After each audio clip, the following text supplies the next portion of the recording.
I'm back on the test server today to show you guys the brand new mech, which is this mech here called Volti. Let's take a look at the stats. So, it is an attacker with 32 energy. It has 207,000 health at max, which I think this is about what Nomad has. 21 kph, which is pretty good for a 32 energy attacker, pretty solid. Let's take a look at the ability. It's called Thunderstorm. It locks on and teleports a drone to the target. The drone projects a damaging zone and applies the shock effect. The more enemies in the damage zone, the shorter the ability duration. Damage doesn't bypass shields. So this is the drone right here on the back. Basically, you'll lock on like a javelin or helix or whatever would, and then you do damage to them. You just send this drone over to them, and it does damage to them. But anyways, that is the new mech. Let's go check it out in some battles so I can show you guys exactly what it can do. Alright, here we go. First game with Volti. The walk animation is pretty awkward. It's kind of stiff, I would say. And you see this star on our back. That is the drone. So this mech locks on at up to 90 meters, sends the drone, which then just does ticks of damage and applies that shock effect there occasionally. The shock effect is mostly cosmetic. It's not very effective at doing anything. It's only like good if they're using something like, I guess like Overdriver would kind of be stopped by it. Overdriver then like miss more shots, or snipers. When you're sniping, if you have the shock effect, it'll kind of stop you. But 90 meter lock-on range for this isn't terribly high, I don't think. It's not like crazy. It's not bad though, considering we are just teleporting the drone through walls. We can just lock on to anyone through walls. And of course, because we need to lock on, which I think is, you know, balanced, right? Eclipse is just going to counter this mech, right? It's just going to, you know, if there's a stealth mech really, but especially Eclipse is just going to stop you from being able to use your ability on it. But you're really able to like weaken up enemies before you get into the real fight with them, if that makes sense. Because if I can lock on from 90 meters and just start taking them for damage, that's going to get rid of a lot of their HP or their mods. And so for the mods, it does hit the canopy mod here. It hits that because the drone teleports above the enemy, and it attacks them from above. So if it's an like a perimeter or blockade mod, it does actually just bypass those entirely, which is pretty cool. That's my favorite part of this mech, is that it's able to kind of ignore some of those pesky mods.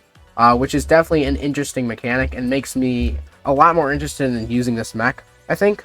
Let's try this guy here. So he's got a perimeter mod. Oh, no, he doesn't. We've got to find someone who still has one.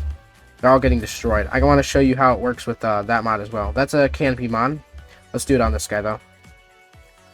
There we go. You can see the... Oh, no, the drone's gone now. The drone will bypass, like, the Bastion shield, though. It's the same thing. My teammates are destroying the enemies. Good job. And there we go. Nice. This mech does feel kind of like Mimicker. It walks similar.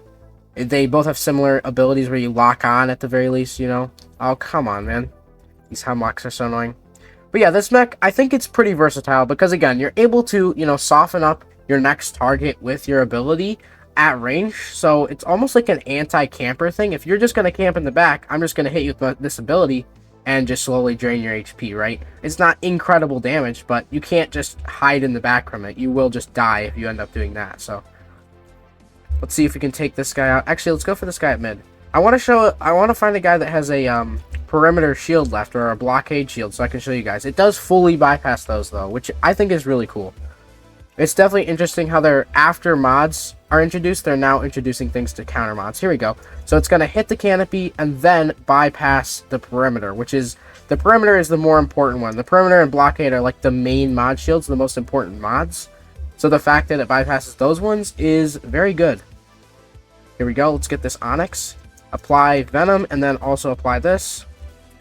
And get him ticking for a ton of DOT there, you can see. Oh, there's another Onyx here as well. But yeah, what are some good builds for this mech? In general, of course, it doesn't have any real tankiness to it, right? It's just a damage dealer. It is able to soften up its targets, but that doesn't mean it's going to survive an encounter with a Revoke or Eclipse, right? Of course. So it's going to want to never be at close range. You're not going to want to use Revoker or Ember Gun on this thing, but a lot of mid-range or long-range things are going to work pretty well. Your ability range, again, is 90 meters, so not bad. You have to lock on, so it's not like the longest range ability. You know, it's not like an Orion or Hemlock, which are able to just really, really attack from, like, any range they need to. This thing has to be a little bit close if it wants to use its ability, and you do want to be consistently softening up enemies and finishing them off with your ability. That's another thing you can do. If there's a low enemy, you can also attack them. And you can see here the Orion mark doesn't actually boost us because it's an ability damage. It's like a separate damage. I think it's kind of, I don't know exactly how they're calculating all of these, but that's just something to note. But yeah, I mean, you don't want to be playing at close range, but in general, you're going to want to be something that can fight at medium range, I would say. So, me personally, I'd be using Hornet for fun, but I think that Pod Gun would be a good choice. Maybe Overdriver or Minigun could be a solid option. Probably Nades would be good as well. One thing I definitely don't love about this mech is that the lock-on time is pretty long, I'm not going to lie. Like, it's not very quick a lot of the time. It's like a slower kind of old. I feel like Javelins lock on slower. New things like the Strike Rockets especially, those lock on like almost instantly, which is a lot nicer. So, overall, what are my thoughts on Volti? I think that it's overall a pretty decent addition to the game. It's nothing incredibly unique, right? It's another 32 energy mech with a damage ability, right? The most common type of thing, but I think it brings some new things to the table. One thing is, you know, will it be annoying to fight? Yeah, this is going to be pretty annoying to fight if there are bot Volti, because they're just going to attack you through walls, because bots, you know, tend to target you, right? And if you're just going to be taking damage through walls, that'll be pretty annoying, but I don't think they've made it OP at all, right? This is not going to be a meta mech, but I think it's fun and introduces some new stuff, right? Fairly unique concept. We've got the drone attack. It's kind of like Oracle, although this is more of a drone than Oracle's little ball that just jumps out of the gun. It's not really a drone. It's just kind of like a turret. But yeah, I think this mech is pretty cool. Not a bad addition. It doesn't feel like something that I'll never be interested in you know, playing. There's going to be some interesting like strategies with it, right? Again, it goes through like Aegis Domes and Panther Berries. It just goes past those because again, this drone is teleporting over to the enemy, so that's pretty cool. And yeah, overall, I do like the addition. There's also a new weapon I'm going to show you guys in a second here, which is it's a new sniper weapon. Let's just change to it now. I'll just give you a little bit of gameplay with this. So this is the Continuum 10. I have dual Continuum 10. It's a legendary sniper weapon. And again, this is the 10 energy. I don't think I have like implants on here, so just, you know, take note. Obviously, this damage just looks terrible. The damage is not good, though. This weapon is very similar to Gauss Rifle or Quantum Gun, I would say. It's just an infinite weapon. You can see at the bottom there where my ammo counter is. It's just infinite. So this weapon has infinite ammo, which is cool, but at the end of the day, this just feels like too weak to be useful, really. You'd need this to be like on a Panther or something with high energy capacity and just absolutely firing forever. So I can't just keep holding down the trigger. It's nice, but overall this weapon doesn't feel like super unique or interesting to me. At first I thought it was kind of cool. I mean, the main, you know, perk is that it has infinite ammo, right? That's the whole idea. Infinite ammo. This is technically a sniper weapon, but like I said, it feels like Gauss Rifle or Quantum Gun because of it has really slow shot speed. Or I guess, yeah. Like the shot speed's pretty slow.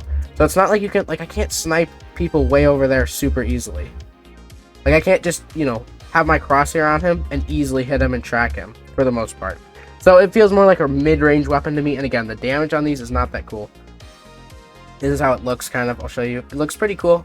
I like the design. The design's cool. It, like, generates an energy spike, and then just spams that at the enemy. Pew, pew, pew, right? But yeah, overall, not a terrible weapon. I definitely prefer the mech here to the weapon. I don't think this weapon is very interesting for me personally, but I think it's obviously not a nothing weapon like something like, I don't know, Blast RPG, which is basically just not interesting at all, because there's nothing unique about that. The main thing I want to see with new items is not necessarily that they're meta, right? Most items aren't meta, most new items aren't, which is fine with me. I want them to be usable, which this is borderline unusable. It's very bad for a legendary weapon. Just the damage is very low.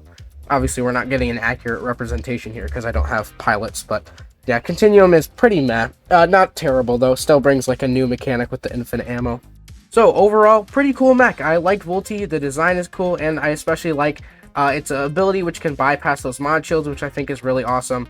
I hope that that's not a bug, because again, it does say in the description here it doesn't bypass shields, but I'm assuming it's just talking about canopy, or I don't know, I guess if you were right at the edge of an Aegis Dome, I don't know. There's some tests to be done with this, and I'm sure maybe Ruffles, if you guys want to go check out, he usually does tests. So yeah, and then the Continuum, pretty meh, kind of interesting. Here's the stats for that, just so you guys can see.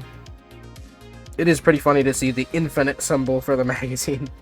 But yeah, the fire rate or something on this should have been higher, just damage. It's just too little damage. But But anyways, thank you guys so much for watching. If you did enjoy the video, please leave a like on it. Let me know what you think of this new mech in the comments. Subscribe if you want to see more videos like this. Again, thank you so much for watching. I hope you have a great rest of your day, and I'll see you in the next one.